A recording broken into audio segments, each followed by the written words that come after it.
Queridos filhos e filhas, aqui neste santuário de Nossa Senhora de Guadalupe, Jesus das Santas Chagas, estamos aqui para celebrar a solenidade da Santíssima Trindade. É verdade que já não é mais obrigatório o uso das máscaras, mas eu vejo que muitos usam e sinceramente bem o faz. Também é opcional para os ministros, que eu digo que a máscara nos protege não só, protegia da Covid, mas também de problemas respiratórios. Se por acaso eu tossir, ou por acaso a minha voz não está boa, é um estado de resfriado. Mas usem, viu? Mal não faz, só faz bem. Filhos queridos, nós estamos celebrando uma solenidade que marca um pós-Pentecostes.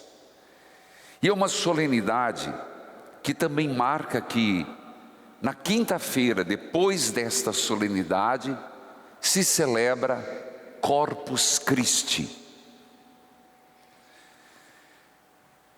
É uma solenidade que, inclusive hoje, se tem muitos elementos a contemplar. Como eu disse, a Trindade Santa, Pai, Filho e Espírito Santo, Corpus Christi que se aproxima como um dos poucos feriados nacionais e que nós, no Brasil e no mundo inteiro, mas de modo particular em Curitiba, somos chamados a termos essa grande festividade que volta com todo empenho, com todo esforço na participação popular, na confecção dos tapetes, na procissão que acontecerá, numa manifestação de amor a Jesus Eucarístico, um desdobramento da Quinta-feira Santa.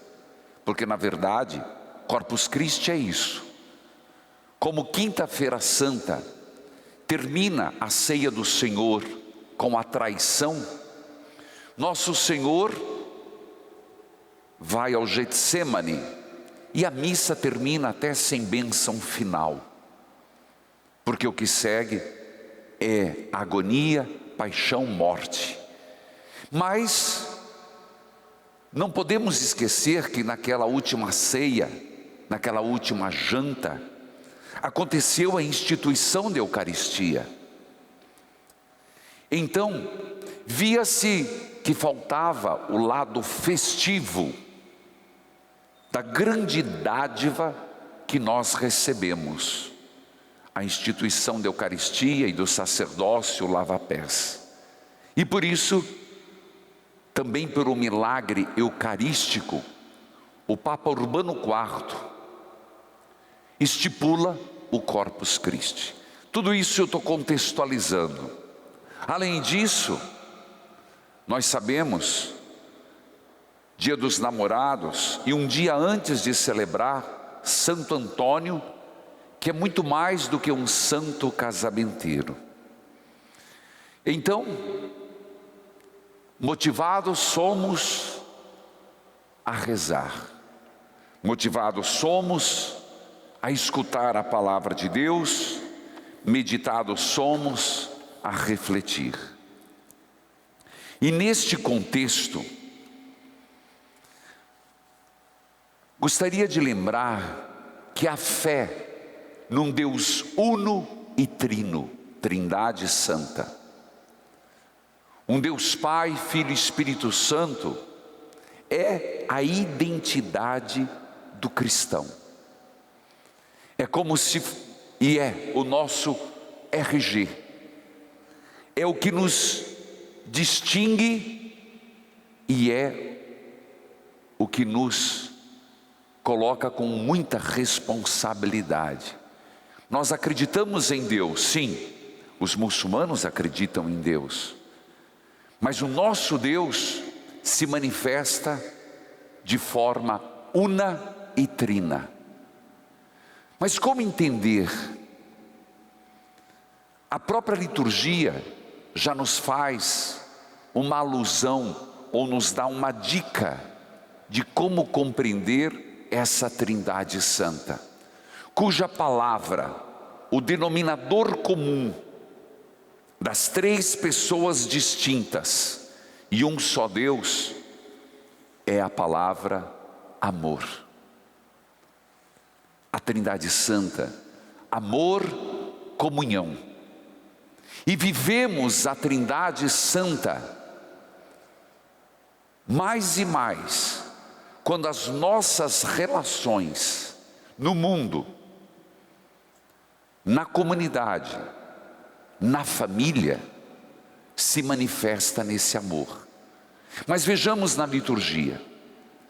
A primeira leitura, que é do livro dos Provérbios, fala da sabedoria de Deus. E é impressionante que a impressão que dá é exatamente essa: Deus é criador, e é um dos atributos de Deus. Deus Pai Criador, Deus Pai que fez o mundo inteiro. E a primeira leitura fala que Ele possui e trouxe para si a sabedoria. E a partir dali, as coisas começaram a ser geradas.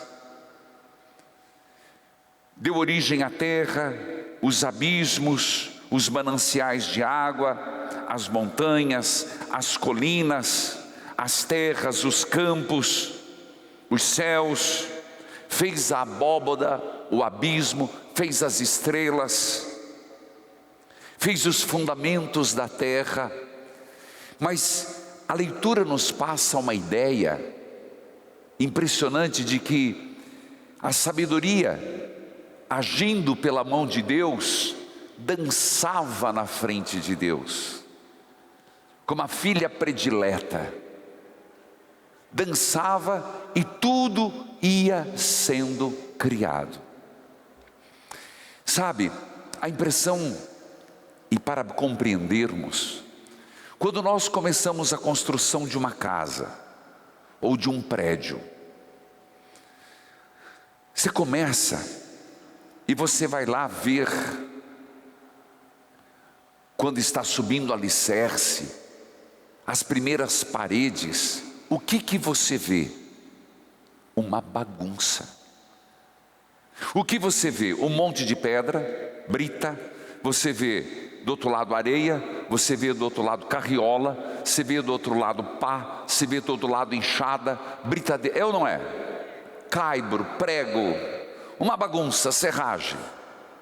Mas o engenheiro que contempla a obra inteira sabe que ali sairá uma casa maravilhosa, que quando tudo estiver no lugar, a casa será bonita, o prédio será bonito, será eficiente. Assim eu digo que é a obra de Deus. Nós enxergamos partes, nós enxergamos os entulhos, nós enxergamos as coisas ainda não no devido lugar, mas Deus que é Criador, Deus que é Pai, sabe que nessa bagunça que nós estamos vendo do mundo, pandemia, guerra, a gente vendo as coisas, Deus vê a obra completa. Compreendeu isso? Essa é a primeira leitura. Eu só usei de uma comparação mais fácil, de que nós não podemos ficar no monte de areia, não podemos ficar nos entulhos, não podemos ficar nos problemas que o mundo vive. Deus tem um plano para tudo isso, e até aquilo que parece desprezível, que você não entende no conjunto da construção, Deus como grande criador, arquiteto, sábio, na sua plenitude achará um lugar.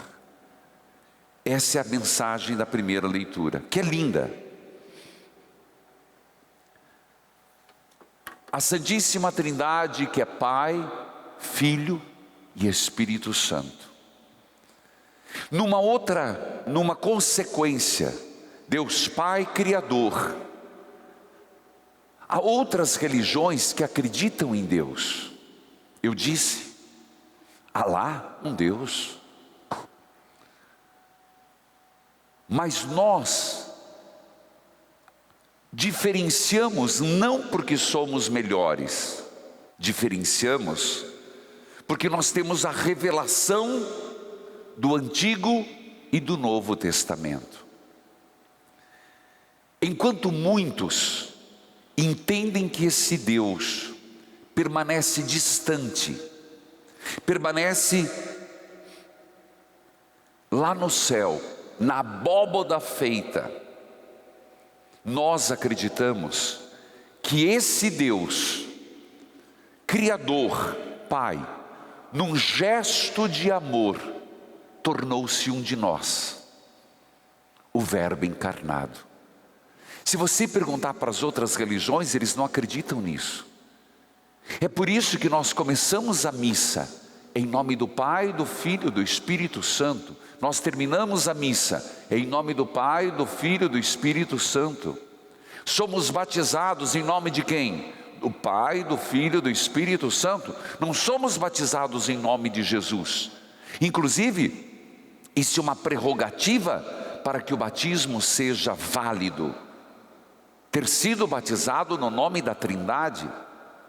Assim sendo, nós acreditamos que esse Deus, Ele não vê de longe o mundo, mas quis participar do mundo, quis se tornar um de nós. E isso está na segunda leitura, onde nos fala do grande atributo do Filho. Se o Pai é Criador, o atributo do Filho é ser Redentor. Por isso, diz que somos justificados pela fé e estamos na paz de Deus pela mediação de Jesus Cristo. Nós nos gloriamos nas nossas tribulações. Por quê? Porque o Cristo tribulado venceu. O Cristo morto ressuscitou. Então, a tribulação em Cristo nos leva à constância, uma virtude provada, que desabrocha na esperança, e a esperança não decepciona, porque o amor de Deus foi derramado em nossos corações, pelo Espírito Santo que nos foi dado. Ora, este Deus encarnado, Jesus Cristo, nos mostra todas as etapas que eu e você somos chamados a viver. Uma tribulação que nos leva à constância, Cristo o fez. A constância que nos leva a uma virtude provada. Uma virtude provada que nos leva à esperança. Por que esperar? Porque o amor de Deus nos foi dado em seu Filho Jesus Cristo. Pai Criador, Filho Redentor. E o Espírito Santo? O Evangelho fala alguma coisa e tem que ser bem compreendido. O Evangelho diz assim, que naquele tempo Jesus disse aos seus discípulos: tenho muita coisa a vos dizer, mas não sois capazes de compreender agora. Poderíamos erroneamente entender assim, que Jesus ficou muito pouco tempo na terra, só 3 anos na vida pública, então que ele não teria tido tempo para contar. Não, não é isso. Tudo que ele tinha que dizer, ele disse. Tudo que havia de ser revelado, ele o fez.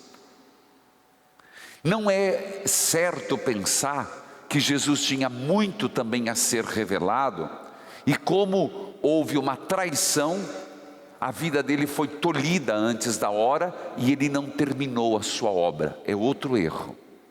O Evangelho nos diz: o Espírito Santo virá para ajudá-los a compreender o que não podem compreender agora. Então, qual é o papel do Espírito Santo? Fazer-nos compreender as verdades reveladas. Qual é a ação do Espírito Santo na igreja? A fazer-nos até atualizar a palavra de Deus, porque tempos novos, novos problemas, novas respostas. Mas como fazer isso? Gente, no tempo de Nosso Senhor, não havia problema de fake news, não havia problemas de internet, de crimes ou pecados modernos, não. Mas como que a gente pode entender a doutrina hoje?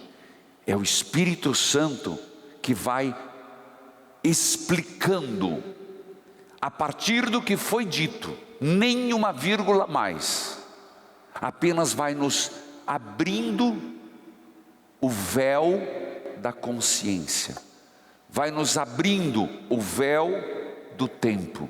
O Espírito Santo é aquele que vai nos clareando no tempo, porque o Espírito Santo glorificará, porque Ele me glorificará, porque receberá do que é meu e vô-lo anunciará. Ora, aqui existe uma outra verdade. O Filho, Jesus, quando perdoou, glorificou o Pai. Quando amou, glorificou o Pai. Quando curou os doentes, glorificou o Pai.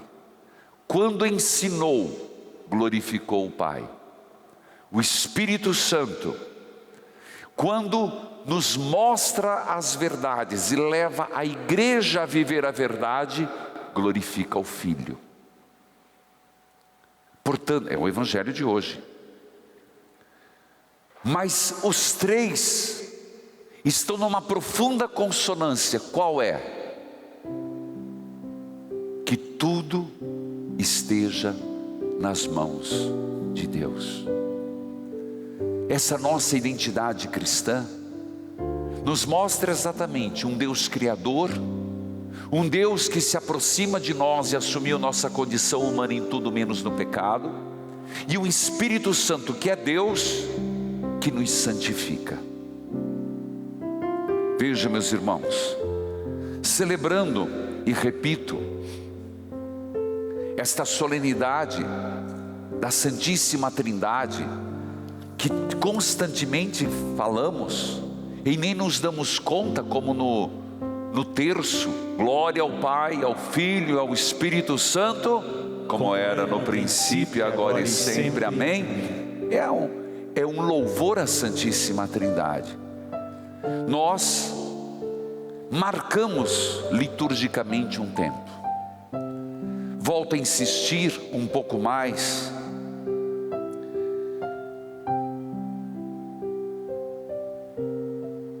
Que quinta-feira se celebra Corpus Christi. E que nós, exatamente por esse amor à Trindade, deveríamos manifestar com mais empenho, com mais entusiasmo, esse amor à presença real de Jesus na Eucaristia.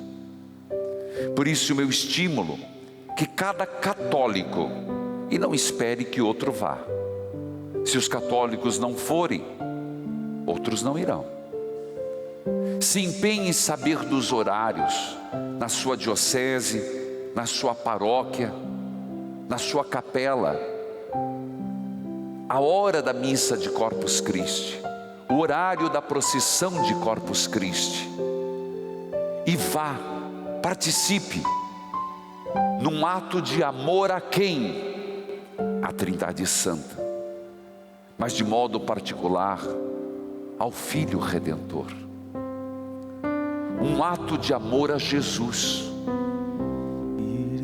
que não só nos amou tanto, como num desdobramento do amor, quis ser nosso alimento nesta caminhada. Entenda assim a Eucaristia: remédio, sustento, força, seja no corpo, na carne, seja no sangue. Carne que nos vivifica, sangue que nos santifica. Por isso, tendo passado 2 anos sem procissões, passado 2 anos sem aglomeração de fé, mesmo com máscara, se estão aqui, e é capaz de eu estar também na procissão com máscara, mas vamos juntos, vamos professar a nossa fé. Esse Deus que se desdobrou tanto em amor em nós, não nos custa, entre aspas, gastar uma tarde para ir num lugar público e dizer: eu creio em Jesus, presença real e permanente na Eucaristia. Viva isso como um ato de fé pessoal. É o teu ato de amor a Jesus. Se tiver frio, com blusa. Tiver chovendo, com guarda-chuva. Ora, será que isso é muito como um ato de amor a Deus que tanto nos ama? Não. Ele fez muito mais por nós. Faça um ato de amor à Eucaristia.